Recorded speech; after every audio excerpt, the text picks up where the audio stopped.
Kayo nga, putang ina nyo kayo. Putang ina nyo, naniwala kayo kay Galis na kaya kumanloko ng tao. Putang ina kayo, putang ina nyo. Yawa kayo nga, putang ina kayo.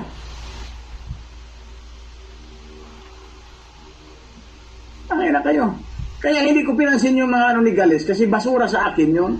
Yung pala kayo, ang titino ng mga pag-iisip niyo, ganun ang tingin ko sa inyo. Putang ina kayo, mga gago pala kayo eh. Ang liliit pala ng mga utak ninyo. Yawa kayo. Tang ina kayo.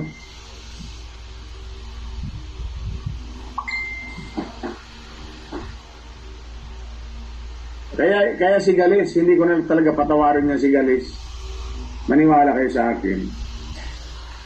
Ay na yun si Galis, hindi ko mapatawad yan. Si Galis yung mga klase ng tao.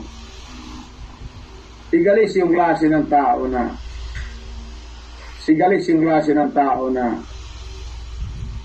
kung mamatay, papatayin ko uli. Pati trabaho ko sinabihang bugos. Tapos naniwala sila. Tangina. Naniwala sila. Tangina.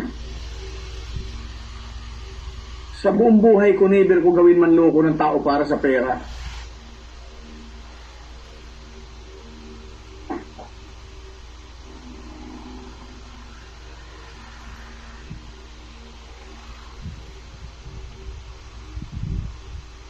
Gago.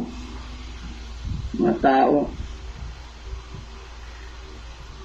Matagal pa yung nagsama-sama. Pag-isipan niyo pa ako ng ganyan na kaya ko pala gawin manloko. Tangina kayo. Tapos paniwalaan niyo pa si Galis pa. Tangina kayo.